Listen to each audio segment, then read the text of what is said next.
Good morning, beautiful people. It folks for you boys. Today we're gonna bring like a Frost Guide Mage, like a really beginner one for RPGs as well. Like it's our content. Talking about our content and RPGs, I'm trying to reach like 500 subs into the into YouTube. So if you guys can help me out, would be amazing. Um, and yeah, I have been playing with Mage for the last week, and I then realized that there's not that many guides. So we're gonna do like a little beginning guide for Frost Mage. It's not like really complicated, like simple things, simple tips as well. How you can like improve in RPGs, and how you can play with one of the builds of the Frost Mage. Let's see here. We're gonna start by the stats, right? So I was doing like a little research, and like the most important stats for you obviously is intellect, but I think I don't need to mention that. Intellect, haste, and versatility are the priority, and then comes mastery and crit. Remember, if you go to the PvP vendor in War Within with the Forge Experience Silk, most of them or most of the pieces gonna give you haste and versatility, so you are covered in most of the pieces. Remember that you don't need to upgrade your pieces, because all the pieces in PvP they go to 626, right? About Frost Mage, at least in RPGs, it's like really strong. Your priority when you are playing Blitz, now in the new season, your priority will be focus always the healers. Okay, your character is amazing to focus the healers. You have blink, you have displacement. You can blink, and you can displacement into the healers. You can slow them. You can frozen orb. Like it's a lot of burst damage that the Frost Mage provides into the healers. In RPGs, or at least in some maps in Blitz, the importance of a mage, probably a boomkin, when you are in a team fight, is like putting pressure on those healers is the way that you win the team fight. Of course, mage is not a boomkin for like node maps. Boomkin has another advantage in node maps: stealth, capping bases alone. Mage is more a pressure into team fight. You can peel fast out of the team fight, but not as fast as a druid. And if you are playing, of course, night elf, right? But let's get into the talents. So you have different builds, right? You have one build that you play with Glacial Spike, Ray of Frost, and Cryopathy. Why I'm not playing with that build? Because you need to cast.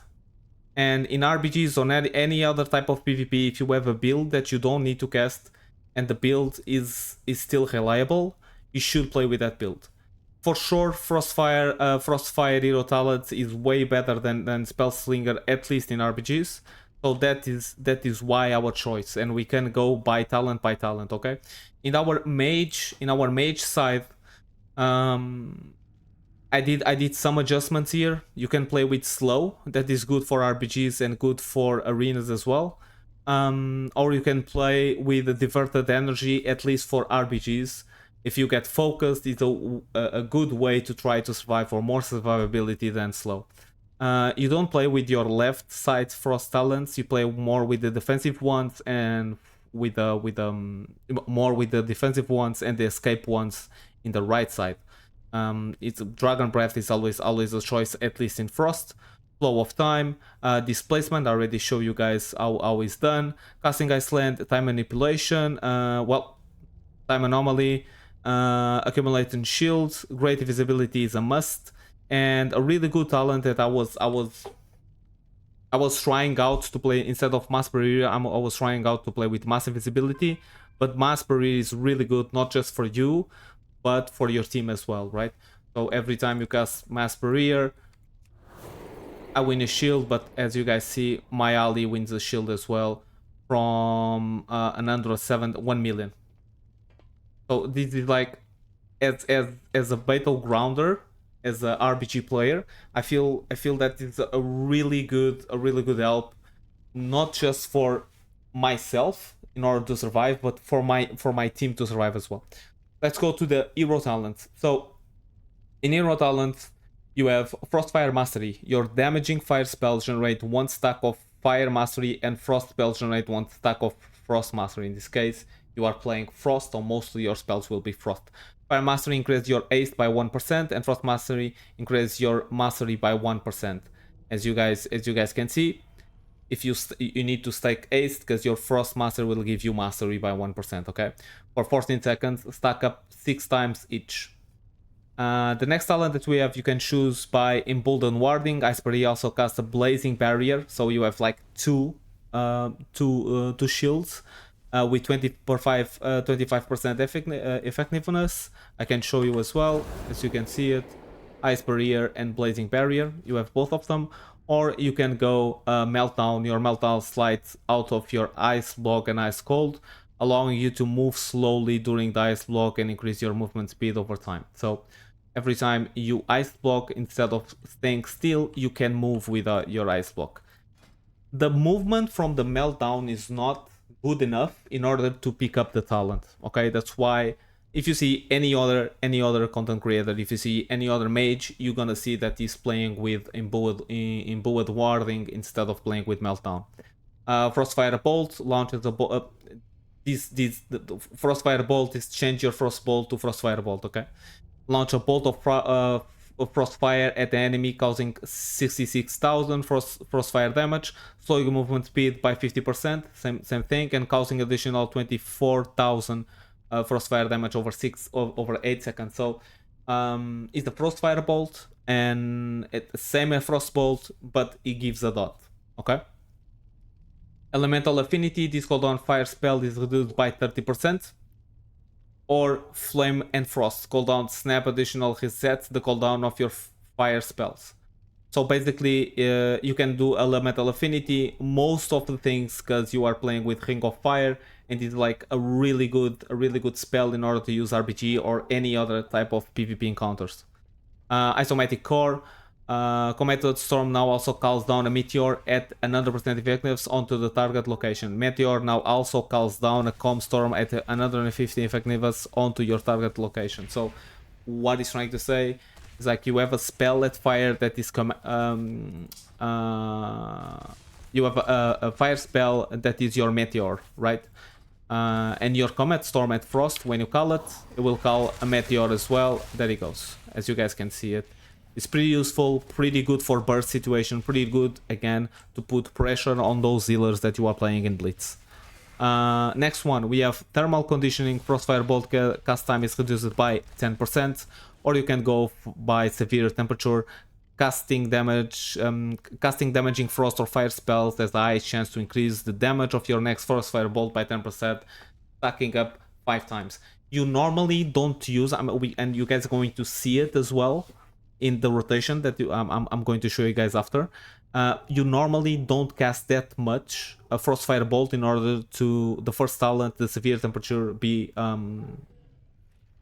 good, okay, be good for you. Like the second one, the Thermal Conditioning, the 10% cast reduce is way more effectiveness because you don't cast that much Frostfire Bolt. At least with this build. This build is proper to not casting, okay?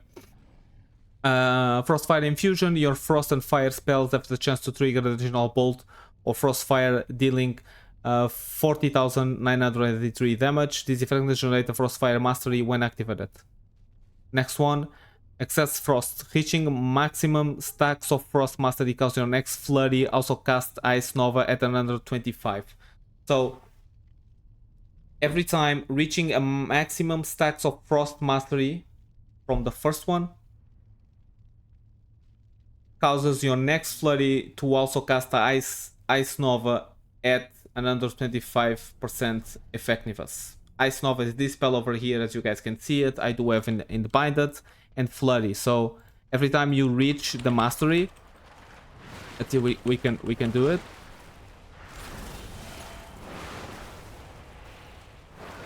Six stacks, and if we do, there you guys saw it, same as this, okay? Every time you reach 6 stacks, your Flurry will cast Ice Nova into the target. That is pretty amazing if you guys ask me.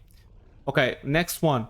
Frostfire Empowerment. Your Frost and Fire spells have the chance to activate the Frostfire Empowerment, causing your next Frostfire bolts to be instant cast, deal 50% increased damage, explode 80% of the damage to nearby enemies, and grant your maximum benefit Frostfire Mastery and Refreshment is duration.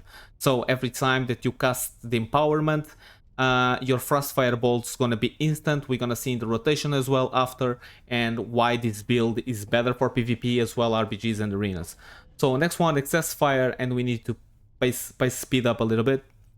Excess Fire, reach a maximum stacks of the Frost, maximum stacks of a Fire Mastery cast your next Ice Lance to apply Living Bomb at 150 effectiveness. Okay, so in this case, reaching maximum stacks of Fire. Okay. So in this case, this we can reach it out again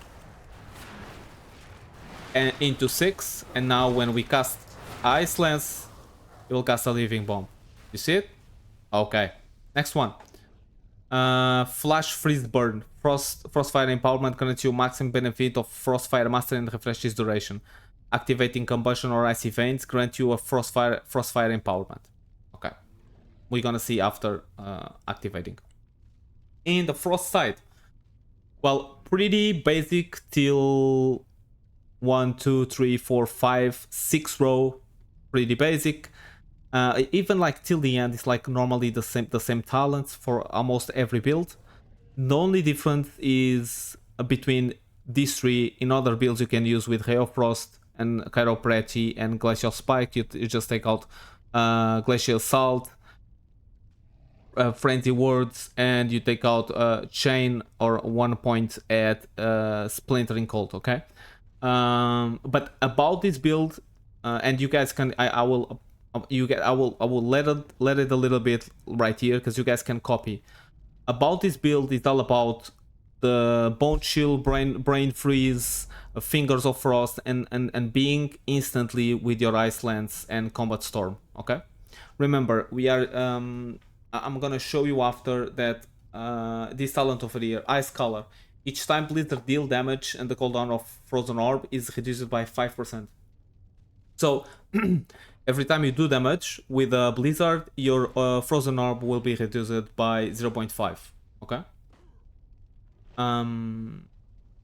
In my case, and what I do is I use that cooldown with the instant cast. Okay. You have a proc that makes your Blizzard instant cast, and normally what I do, I just use the instant Blizzard in every type situation so I can reduce the cooldown of the Frozen Orb. Okay, let's go into the rotation, or the rotation that I use. In any RPG, normally what happens is like, or with almost every class that I see till now, and even in Arena, you have the window, the go window, right? That you have a period of time with your cooldowns, or with certain cooldowns, that you do more damage into your target.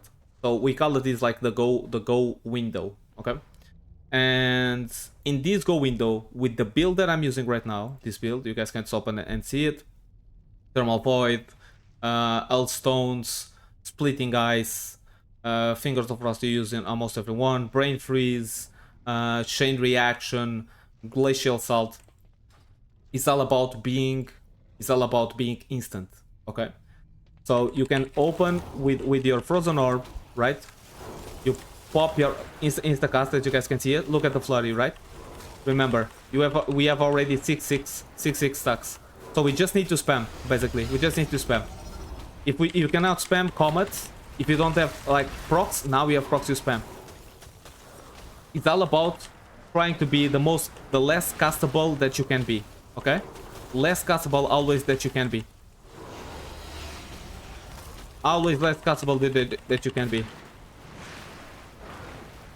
Less castable you can be, better. Remember, every time that you have your Blizzard, if you have time, you cast it. If you don't have time, just use it on cooldown.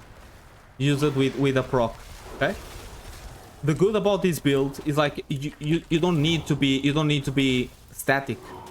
You can't be moving all the time, right? Even in a fight that I need to position myself better from a hunter, from a boomy, from a warlock, I can be movable. I don't need to be static. And in RPGs and Blitz, it's really important for you to know where you can be. Like your position is really important. Sometimes I need to come back a little bit, so I cannot be interrupted. I need to go close so I can stun, so I can Ice Nova, so I can Frost Nova, and it's really important for you in every type of situation in Blitz to be movable. Okay, do not stand into a burst, to not stand into a cast, to not stand into a decay is really important. As you guys can see, I'm constantly having Ice Lance, I'm constantly having flurries, and this is the beauty of this build. You don't need to cast.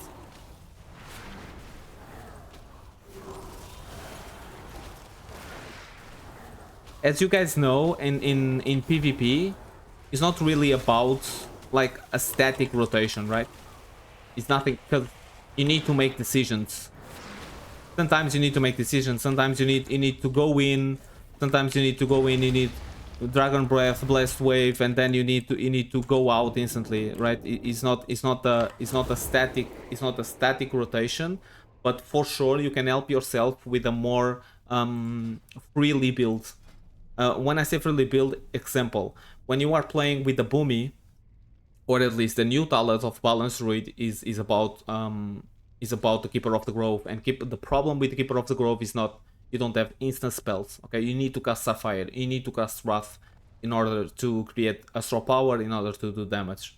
In the case with Mage, with Ice Lance Mage, that is the build, Ice Lance Mage, you can be freely, you can do damage freely. Okay, you don't need to be static. You don't need to find a window in order to burst. Okay, of course that you have Starfall in the Boomy, and in the team fight you're gonna put a lot of damage, but in the reality, the damage that you're supposed to do or you need to do as a Boomy in Blitz, you need the single target, the pure damage. You need to find windows, and the difference between Mage and Boomy is like with Mage you don't need to find windows, because you can always putting the damage on the single target. Ton of Cold Orb. You can go inside. You can Dragon Breath. You can displacement. You always can be moving and doing damage. Always moving and doing damage. This is the beauty of this build, right? Again, remember, a good tip like hero talents. Ring of Fire is really useful. Frost Bomb is a must, at least in Frost Mage in RPGs, and Concentrated Slowness, the Frozen Orb damage is increased by 10%, is now castable at the location with 40 yards. So when you are doing PvP, when you cast Frozen Orb, you can choose where to put it, right? It's better for you, because if they are stuck, you do more damage. And you have more flurries, you have more Ice Lance with the location Frozen Orb.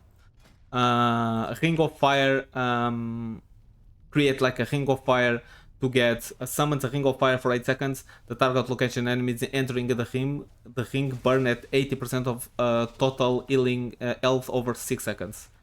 So you always can you always can blink, Dragon Breath, Frost Nova, and Ring of Fire. Okay? And if they are stuck, it's huge damage that you are doing right there.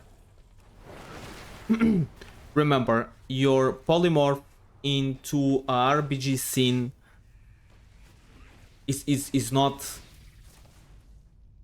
impossible, but it's really hard. What I'm trying to say is, like, what is going to happen in Blitz is your polymorph will be break a lot of times.